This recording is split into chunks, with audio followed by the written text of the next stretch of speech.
بسم الله إن الحمد لله نحمده ونستعينه ونستغفره ونعوذ بالله من شرور أنفسنا ومن سيئات أعمالنا من يهده الله فلا مضل له ومن يضلله فلا هادي له أشهد أن لا إله إلا الله وأشهد أن محمدا عبده ورسوله أما بعد Alamlarda жараткан жалгыз гана өзү сыйынып ататтуу болгон биз менен сиздерди жараткан өзүнө ибадат кылыш жараткан жаратуучуга мактаулар болсун.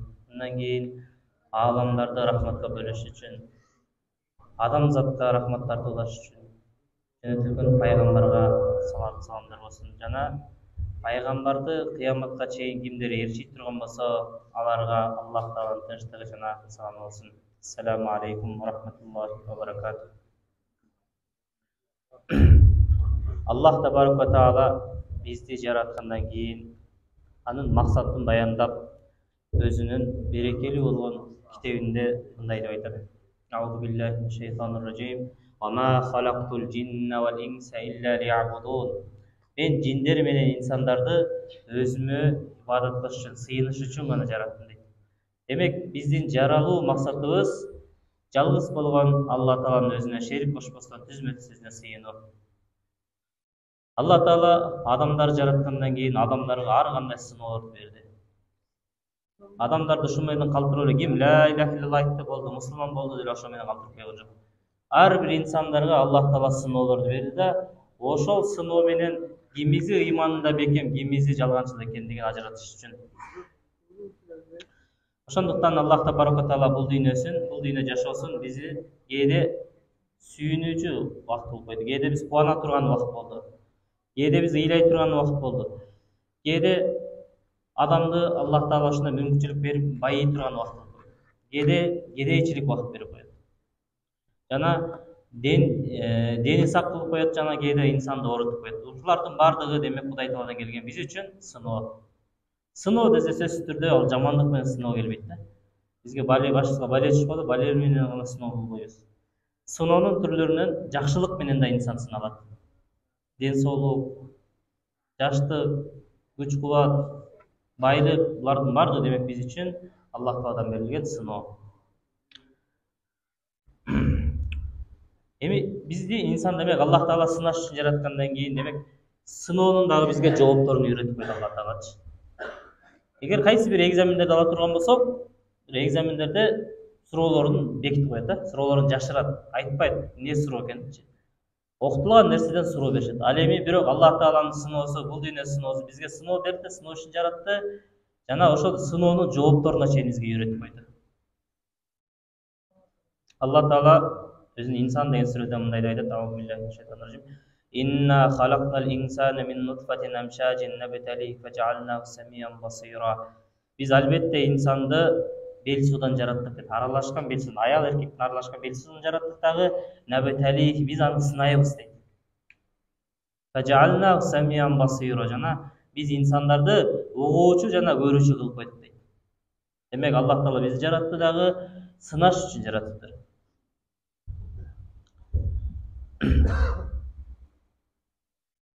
Демек биз жакшылыкта дагы жамандыкта дагы сыналат экенбиз. Ал эми мусулман адамдын жакшылык келгендеги сыноосу, мусулман адам эч качан жакшылык келген учурда, же болбосо бир кыйынчылык келген учурда өкүрүп, бакырып, Аллах таалага нааразычылык эч качан айтпайт. Пайгамбар саллаллаху алейхи вассалам айтат, бизден эмес дейт, кайсы бир адам дейт, кайсы бир аялдар эгерде тууган урттарынан өлгөнүнө кайгырып, капаланып, жакаларын тута турган болсо, беттерин тута турган болсо дейт. Өлгөн учурда, өлгөн жерде барып, өзлөрүн айып, жакаларын айырып, бир ушундай амалдар кыла турган болсо, пайгамбарыбыз бизден эмес дейт. Ушундай эле өлгөн жерге барып, жаман сөздөр сүйлөсө, о Аллахым, муну эмнеге алып салдың, муну эмне жасы бар эле, андан көрө мени албайт белең, таланчаны албайт белең деп сүйлөй турган болсо дейт. Анткени булардын баардыгы биздин акыйдабызга, биздин каршы келген нерселер, биздин ишенимибизге каршы. Себеби биздин ишенимибиз боюнча ар бир инсанды Аллах таала жазган гана тагдырында гана өлөт. Ар бир инсанды Аллах таала ажал деген өлчөнгөн мөөнөтүндө гана ар бир инсанга айтыш болот. Эч бир инсан 1 секундтагы, бир канча убакыттагы өзүнүн жазылган мөөнөтүнөн алдын кетип калбайт, же болбосо кечигип да калбайт. Мусулман адамдын демек сыноо келген учурда мусулман адамдын кандай болуш керек? Мусулман адам сыноо келе турган болсо, ошол сыноого эч качан кайгырып, үмүтсүз болуп калбаш керек. Эгер жакшылык жете турган болсо, ага шүгүр айтыш керек. Ал эми Аллах Таала капыр инсандарды эмне кылып койду? Капыр инсандар Аллах Таала Куранда айтканда: "Ва ида массал инсана дурру даана ли джамбихи". Эгерде Кудай Таала тоң моюн болгон, капыр болгон адамдарды, Кудай Тааладан алыс болгон адамдарга бир кандайдыр биздин бир кыйынчылыктар жете турган болсо, сыноолор жете турган болсо дейт, даана ли джамбихи. Ал бизге жата калып дуа кылат дейт. Ал каидан же болбосо отура калып дуа кылат, жана ал каиман тура калып дуа кылат дейт. Мындай жактан кайсы бир акыбалда болбосун, Аллах Таала дуа кылып, "О Аллахым, ушул сыноону менден көтөргүн" деп дайыма Аллах Таала дуа кылат дейт. Фаламма кашафна анху дурраху марра кааллам ядуна иля дуррин масса. Анан ошентип биз анын келген сыноолорун көтөрүп койгон кезде дейт. Келген сыноодун болезни, ооруй турган болсо, оорусун көтөрүп кое турган болсок, карызга батып кетип турган болсо, карызын төлөп кое турган болсок, же болбосо кедейчилик болуп кетип турган болсо, кандайдыр бир мүмкүнчүлүк берип жана адам байып кете турган болсо дейт, марра кааллам ядуна иля дуррин масса. Бизге дуа кылгандай басып кетет дейт. Кыйынчылык келгенде, "О Кудай, о Аллахым, мага ушундай кылсаң мен мындай кылат элем. О Аллахым, мен ушул оорудан айыктырып койсоң, мен сен үчүн эң жакшы таква пенделериңен болот элем. О Аллахым, эгерде мен ушул жатып аткан бир карыздарыман чыгарып кое турган болсоң, мен сен үчүн садака кыла турган адамдардан болот элем" деп дуа кылат дейт да. Качан байыган кезде, качан ден соолун Аллах кайтарып берген кезде бизге дуа кылбаган сыяктуу болуп басып кетет. Мындай жыттан көңүл бурбай калат, жана дуаларын унутуп калат. Башына кыйынчылык жеткенде Кудай Кудай деп атты эле, анан кийин Кудай Таала ошол балесин көтөргөн кезде Кудай тааныбай, Кудай Тааланын буйругун аткарбай калат. Ва кадалика зуйина лил муслимина кану ямун. Мына ошентип биз өзлөрүнө ысырап кылган адамдардын амалдарын ушинтип көрсөтүп, кооз кылып көрсөтүп. Өзүнүн кылган ушул иштерин кооз көрүп калат экен да, ошентип Кудай Тааланы тааныбай калат экен. Жанагы Аллах Таала берген неаматтарды унутат да, андан кийин Аллах Таалага баш ийбей баштайт. Вакад хаддасана Расул ан Аби Хурайра. Пайгамбарыбыз саллаллаху алейхи вассалам Абу Хурайра бул хадисти риваят кылат, Имам Аль-Бухари өз китебинде алып келет. Пайгамбарыбыз бул окуяда 3 түрлүү адамдын окуясын алып келип берет. Шариатта пайгамбарыбыз, жолсо Куранда же сүннөттө пайгамбарыбыздан келген хадистерде кээде окуяларды алып келет. Ошол окуялардын биз угуштуу максаты эмне болуш керек? Үлгү алыш керек. Кудай Таала ошол окуялардан биз үлгү алыш максатында ошол окуяларды бизге айтып берет. Ошондой эле пайгамбар дагы кээде бир окуя айтып бере турган болсо, ал биз үчүн үлгү. Ошол окуядан үлгү алыш керек, сабак алыш керек. Ошол окуядагы айтылган адамдар кандайдыр бир ката иштер кыла турган болсо, ошолор иштерибиз алыс болуш керек. Инна саласата мин бани Исраил. Пайгамбар айтат, Бани Исраилден 3 түрлүү адамдын окуясын айтат. 3 түрлүү адамдан. Бани Исраил деген ким? Бани Исраил, Исраилдин урпактары. Бани Исраил деген манча арабча бани деген балдары, урпактары деген сөз. Исраил бул Якуб деген пайгамбардын лакабы болот. Якуб пайгамбар Ибрахим пайгамбардын небереси. Алла Таала ошол Бани Исраил урпактарына өтө ушундай береке берди дагы, эң көп пайгамбарлар чыккан урпак болду. Бани Исраилдерденчи. Бани Исраилдерден баштап Юсуф алейхиссаламдан баштап, Юсуф, Харун, Муса пайгамбар, андан кийин Сулайман, Давуд, Закария, Яхья, Иса, ошол көптөгөн пайгамбарларды Аллах Таала ошол Бани Исраилден чыгарды. Бүгүнкү күндө Исраил деген бир мамлекет бар го, ошол мааниси ошол Исраил урпактарынан. Исраил деген бир урпак, бир өзүнчө бир дин эмес, же болбосо өзүнчө бир улут эмес да. Ошол Ибрахим, Якуб пайгамбардын балдарынын бардыгы Бани Исраилдер. Анан Алла Таала ошол 3 Бани Исраилден болгон адамдарга, 3 түрлүү адамдарга сыноо жөнөтөт. Ал кандай адамдар экен? Бирөөсү Аброс дейт. Аброс деген алапес болуп ооруган адам. Денесинде жанагындай ак жара чыгып кетет дагы, ошол алапес болуп ооруп калат. Ошол алапес оорусу бүгүнкү күнгө чейин эч кандай бир шыпасы жок да.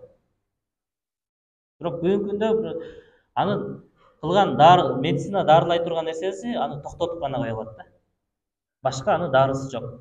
Ошондуктан Аллах Таала Иса пайгамбардын бир өзгөчө белгиси кылып, Иса пайгамбар алейхиссаламдын мужизасы кылып, ошол балапес менен ооруган адамдарды дарылай турган кылып койгон. Ошон үчүн шариятта эгерде кайсы бир инсан, бир адам нике кыя турган болсо, бир адамга бир кыз ала турган болсо, нике кыйып, андан кийин ошол кыздан же баладын ушул алапес оорусу болуп кала турган болсо, экөөнүн кайра никесин шариятта бузушка акысы бар. Анткени бул шариятта айып нерсе да. Биринчиси алапес болду, экинчиси акыра тас адам дейт. Тас адам, бирок башында жана тас болгон аскердин башына жара чыгып кеткен адам. Үчүнчү адам сокур адам, ушул 3 түрлүү адам. Арад Аллах айябталияхум, анан Алла Таала ушул адамдарды сынагысы келди дейт да, фабаата илейхим малакан. Анан Алла Таала аларга периштени жөнөттү. Биз баарыбызга маалым болгондой, Алла Таала өзүнө кызмат кылуучу бир периштелер жараткан. Кудай Таалага сыйынып, Кудай Тааланын айткан буйруктарын аткарган периштелер жараткан. Периштелерге иман келтирүү биздин акыйдабыздын имандын эң рукундарынан экинчиси болгон бир рукуну. Периштелерге иман келтирүү. Анан Алла Таала ошол периштелерди каалаган келбетте жөнөтө алат. Периштелерди Алла Таала ушундай кылып койгон, алар каалаган бир кейипте кире алат. İnsanın келбетине келиши мүмкүн, башка бир нерсе келбетте келип калышы мүмкүн. Анан Алла Таала бул окуяда периштени жөнөтөт эткенде, фааталлади кадиран нас фаатал абрас факала айюшейн ахаббу илейк. Анан жанагы периште келди дагы алапес менен ооруган адамга келип туруп айтты. Айюшейн ахаббу илейк. Сага эмнени жакшы көрөсүң сен деп суроо берди. Жана ооруп аткан, кыйынчылык көргөн адамга келди дагы сурады. Сен эмнени жакшы көрөсүң деди эле. Лаунун хасан. Жакшы түстү жакшы көрөм деди. Анткени анын түсү эле, анын териси, анын алапес болуп ооруйт эле, женесинде жана актар пайда болуп турушат. Жакшы бир түстү каалайм деди. Жакшы өңдү каалайм деди. Ва жилдул хасан, жана жакшы терилүү болгум келет деди. Ва ядхабу анни аллади кад катиран нас. Жана мени адамдар жиркенип аткан ушул нерседен Аллах Таала ушуну көтөрүп коюшту каалайм деди. Анткени бул адам ооругандыктан адамдар будан жиркенишкен дагы мамиле кылгысы келишмес. Кала фамасаху фадаба анху кадараху. Анан жанагы периште келди дагы жанагы адамды сылап койду эле, жанагы алапес болгон оорусу дароо ошол заматта айып кетти. Демек Алла Таала бул жерде алынуучу бир сабак, жана периште келип сылап коёт да. Периште эгерде Аллах кааласа сылабай эле жакындабастан эле ага кылып кое турган болсо, дуа кыла турган болсо жанагы айып кетмек да. Бирок себеп кылуу максатында сылап койду. Демек шариятта себептер кылыш керек экен. Мисалы үчүн бир кезде Муса пайгамбарды Аллах Таала Бани Исраилди алып Мисрдан, Египеттен чыгып кетти да. Бани Исраилди ээрчитип Муса пайгамбар келет, алдынан Нил дарыясы чыгып калды. Нил дарыясы чыгып калган кезде Алла Таала эмне деп вахий кылды Мусага? О Муса, таягың менен сууну жерди чап деди. Анан сууну чапканда суу экиге бөлүнүп кетти. Эгерде мында акылга сала турган болсок, таяк менен суу чаба турган болсок, ал эч нерсеге арзыбайт да. Чоң бир дарыяны бөлүп койдут. Ошондой эле Мариям алейхиссалам, Иса пайгамбардын апасы боюна бүтүп, боюна болуп төрөйүнүп калган кезинде, ушундай бир курсагы ачып турган кезинде Аллах Таала айтат: "О Мариям" дейт, вахий кылып айтат. "Ушул турган курма даракты силкигин" дейт, "сага мындай айтканда свежий, жаңы курмалар түшөт" дейт да. Мындай карай турган болсок, курма даракты силкимек түгүл, аны чоң канчалык аракет кылса, эркек киши дагы силкип турган болсо, адам түшпөй тургандар, курма түшпөйт. Ошентсе жана ооруп аткан аялга Аллах Таала себеп кылып койду дейт киши. Демек Аллах Таала бул дүйнө бизди жараткандан кийин бардык нерсени себепке байлап койгон. Ошол биз жашаш үчүн дагы Аллах Таала себеп кылып койду, ошол жашашты дагы себеп кылып койду дагы адал нерсе менен жашаш керек. Кыскасы себептердин жакшыларын, тазаларын, эң жакшыларын кылыш керек дейбиз. Ва аталаунал хасанан ва жилдан хасанан. Анан жана адамга жакшы түс берилди да, жакшы тери берилди да, анан кийин мындай деп суроо берди. Айюл мал ахаббу илейк. Сен үчүн мал мүлктүн эң жакшысы кайсы деп суроо берди.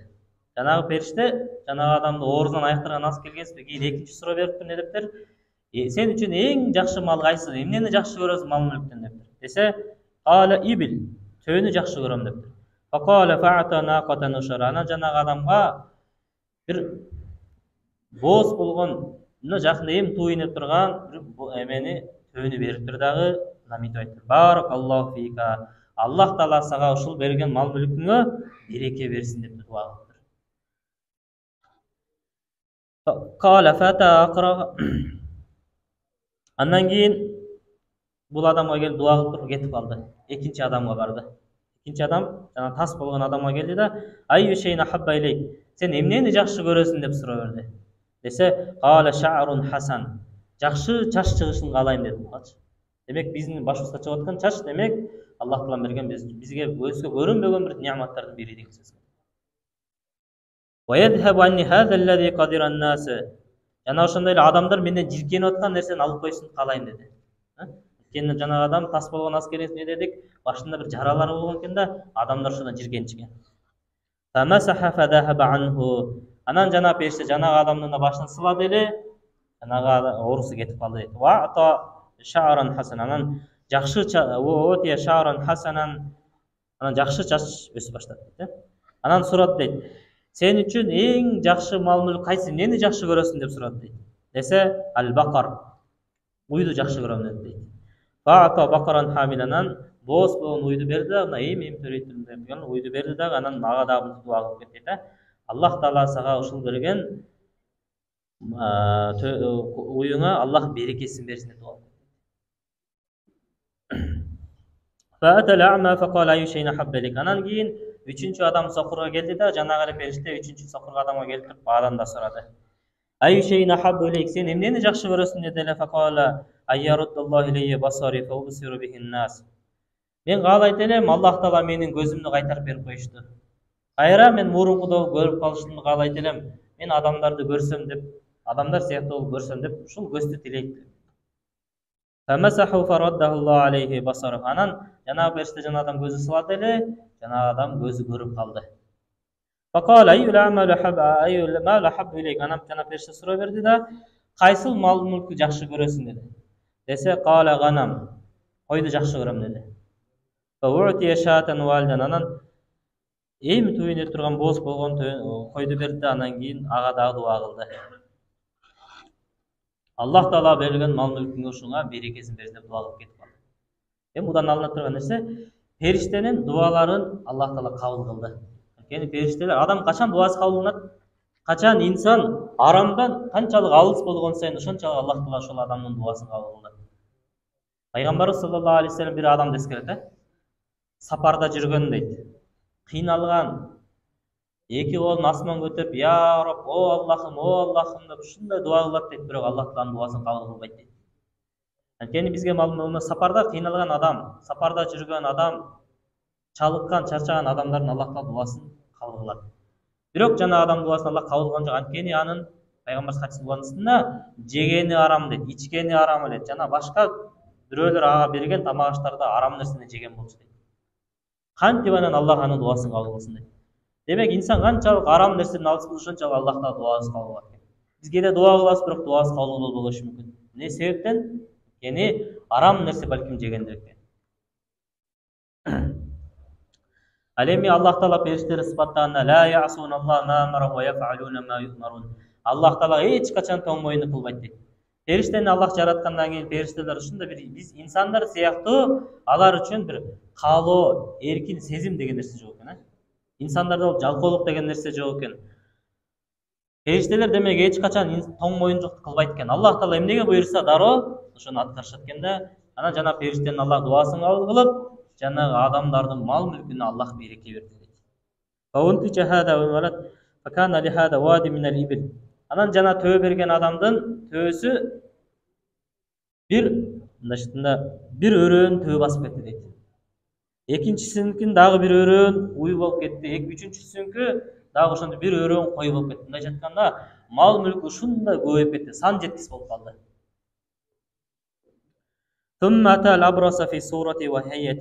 Анан жанагы периште канча бир убакыт өткөндөн кийин жанагы адамга, биринчи келген адамга, алапес болуп ооруган адамга келип туруп өзүнүн алдыңкы кандай ооруса, кандай алапес болуп жүргөн болсо, дал ошондой абалына келди. Кедей болгон абалында, жана ошондой эле оорулуп, алапес болуп ооруган абалында жанагы периште сүрөттө келди дагы, анан мынтип айтты. Факала рожулун мискинун кад инката бил хибал фи сафари. Мен ушундай бир мискин адаммын, мен ушундай бир адаммын, жолдо калып калдым, менин бара турган жайым калбай калды. Акчам түгөнүп калды. Сапарым уланып кетет элем, акчам жок дейт. Фала балага лил йаума илля биллахи сумма бик. Анан менин жолум улап кетиш үчүн бир гана Кудай калды, андан Кудайдан кийин эле сен калдың деп жанагы адамга кайрылды. Мындайча айтканда, Кудай таала мени эскертип атат, бир кезде сага да Кудай ушундай бербеди беле, кыйналбадың белең дегенде Кудай таала мени эскертип, Кудай таала жөнүндө айтып эскерип атат атайын. Ас'алука биллади я'така бил лаунил хасан ва жилдил хасан. Мен сенден ушул Кудайдын аты менен сураймын, сага жакшы түстү берген, жакшы терини берген заттан менен суранамын дейт.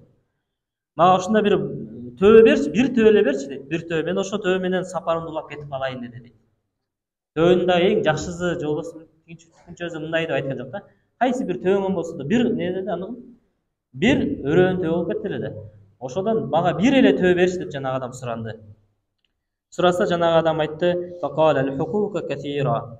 Акыларым көбөйүп кетти, мен баланча карыз болуп кеттим. Күнчө акчам бериш керек деп, акылар көбөйүп кетти, мен ошолорго беришим керек. Мен сага бере турган, значит, мал мүлкүм жок деп койду. Факала лаху каанни арифка. Анан ошол кезде периште айтты: "Паланча" деди. "Мен сени тааныймын" деди. Анткени Аллах таала ошол эле периштенин башында жөнөттү эле да. Кайра келип атат да. Паланча, мен сени тааныйм. Алам такун абрасан яклурукан нас. Сен бир кезде мага окшоп алапес болуп оорубадың беле? Сенден адамдар жиркенишпеди беле деди. Факад атакаллаху факиран фаатакаллах. Анан сен бир кезде мал мүлкүң жок, эчтекең жок, кедей эмес белең? Аллах таала сага ушул мал мүлктү бербеди беле деди. Десе жанагы адам айтты: "Жок, бул мал мүлктү" деди. "Менин атамдын атасынан калды, значит, чоң аталарыбыздан калган мал мүлк, мен ошолордон мурас кылып алгам" деди.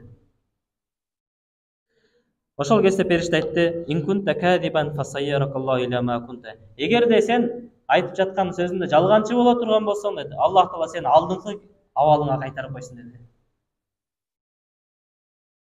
Ошентип периште кетип калды. Ва атал акра фи сурати факала лаху мисла ма кал. Анан кайра жанагы периште келди дагы, тас болгон адамга келди дагы, жана алдыңкы айткандай сөз айтты. Паланча, мен ушундай кыйналып калдым, жолдо кыйналып калдым, бара турган жайым жок. Мага бир уюңан бирди берчи деди, суранды. Дегенде жанагы адам дагы ушундай айтты: "Мен да акыларым көп, эч кимге бере албайм, сага бере турган мал мүлкүм жок" деп айтты.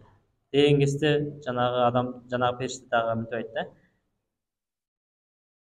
"Сен да мага окшоп бир кезде тас болбодуң белең? Адамдар сенден жиркенишпеди беле?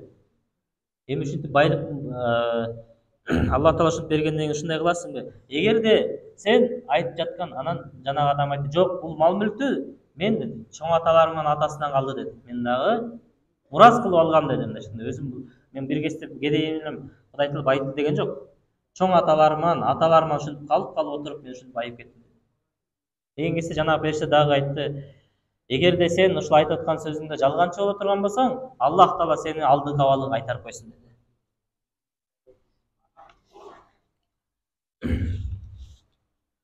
Анан жанагы периште кайра үчүнчү адамга барды. Сокур адамга келди да, көзү көрбөгөн айсыз адамга келди дагы, өзүнүн келбетинде келди. Ага дагы сокур келбетинде келди дагы мынтип айтты: "Рожулу мискин онката бил хибали фи сафари." Мен ушунда жолдо калып калдым, бара турган жайым жок. Бир гана таянарым Кудай калды, андан кийин сен калдың. Сенден суранат элем, сага жакшы көздү берген заттан, ошону Кудай тааланы ортого коюп суранат элем, мага бир коюңан бирди берчи деди. Деген кезде жанагы адам айтты: "Кад кунту ама фараддаллаху алейя басари иля басари." Туура, мен да бир кезде сага окшоп көрбөйт элем деди. Аллах таала мага көзүмдү кайтарып койду деди. Фахуд ма ши'та ва да ма ши'т. Каалашыңча койдон, каалашыңча алгын да, каалашыңча таштап койгун деди. Чектеп да койгон жок, бирди алгын, экини алгын, 10 ал, 100 деген жок да. Каалашыңча алгын да, каалашыңды кайра таштап койгун деди. деген кезде мен эч качан Аллах Таала берген неаматты четке какпаймын деди. Кудай Таала мага неамат бердиби? Мен муну эч качан четке какпаймын деди. Кудай Таала мага ушул байлыкты бердиби? Мен ушул Кудай Таала байлык бергенден кийин ушунун жетим жесирлердин акысын жеп койбоймун деди. Ушул берилген байлыгыман деди, зекетинин зекет ар бир бизге маалым болгондой зекеттин акчасынан жетим жесирлердин акысы бар. Демек бизге берилип аткан байлыктын баары өзүбүздүк эмес деген сөз да. Ошол берилген байлыктын бир канча бир пайызы жетим жесирлердин акысы деген сөз. Мен ошол акыларды жеп койбоймун, эч качан четке какпаймын деди. Дегенден кийин жанагы периште дуа кылды. Мал мүлкүңдү алып алгын, сен өзүңдө кала берсин деди. Силер ушул 3 адам сыналдыңар эле деди. Факад радияллаху анка. Аллах Таала сенден ыраазы болду деди.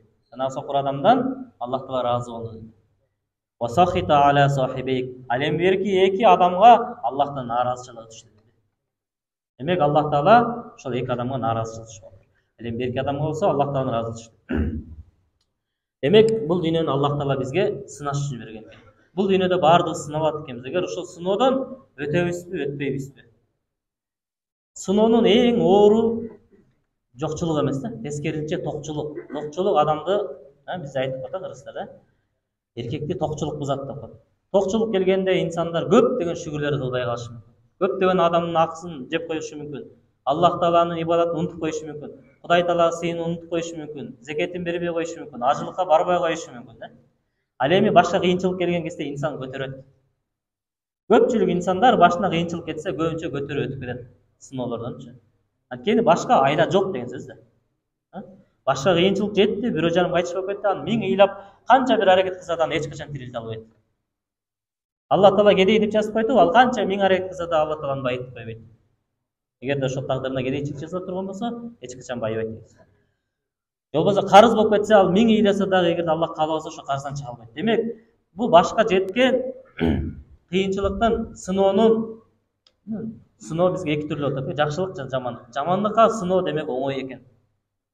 Ал эми жакшылыкка келген сыноо өтө биз үчүн кыйын деген сөз. Ошондуктан Абдуррахман ибн Ауф деген сахаба айтат: "Уптилина ма Расулиллахи саллаллаху алейхи ва саллам. Биз пайгамбарыбыз менен бирге ушундай бир кыйынчылык келген кезде биз сабыр кылдык элек" дейт. Андан кийин бизге жакшылык болуп неаматтар ачылды. Бизге башында мусулмандар коркот эле, мусулмандар башында алсыз эле, мусулмандар башында кедей эле, кийин мусулмандар байыды, мусулмандардан коркуу деген сезим кетип калды дагы. Ошентип мусулмандарга кыйынчылык, жакшылык жетилген кезде биз дейт, сабыр кыла албай калдык дейт. Бул сахабанын айткан сабыр кыла албай калдык дегенин максаты мындайча айтканда толук мындайча айтканда же болбосо сабыр кылууга кыйын деген маанини түшүндүрүп атат да. Ошондуктан Аллах Таала Куранда айтат: демек бизге сыноо келгенден кийин сыноонун максаты эмне? Сыноо келгенден кийин демек биздин кимибиз ошол башыбызга жеткен сыноодо Кудай Таала бизге иман келтиргенибизди ушул иманыбызда чынчыл же жалгандыкчыл билиш үчүн. Аллах Таала Анкабут деген сүрөсүндө мындай деп баяндайт: Алиф лам мим ахасибан нас ютрука якулу аманна ва хум ла юфтанун. Ахасибан нас адамдар ойлошобу дейт. Ютрука якул биз иман келтирдик, болду, эми бизге сыноо жетпейт деп ойлошобу дейт. Мындайча айтканда, биз мусулман болдук да болду, биз бейишке киребиз деп ойлойбу дейт. Албетте биз силерди сынайбыз, жана силердин алдыңкы коомдорду дагы сынаганбыз дейт Аллах Таала. Демек ар бирибиздин башыбызга сыноо келет экен. Эми ошол сыноодон кимибиз өтө турган болсок, демек ошол адам Аллахтын ыраазычылыгына жетет экен. Ал эми ким сыноого өтпөй турган болсо, Аллах Тааланын нааразычылыгына түшөт экен.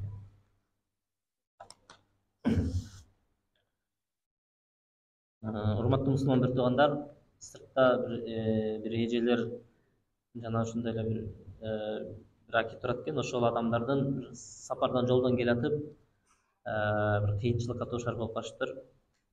Больницага барыш керек экен, Бишкекке. Ошого бир мүмкүнчүлүгүңүз болсо жардам берип коесуздар. سبحانك اللهم وبحمدك أشهد أن لا إله إلا أنت أستغفرك اللهم اغفر لنا ذنوبنا وكفر عنا سيئاتنا وتوفنا مع اللهم ارحمنا واعف عنا اللهم إننا آمنا فاكتبنا مع الشهيد اللهم اغفر لنا وارحمنا واعف عنا آمين برحمتك يا رب.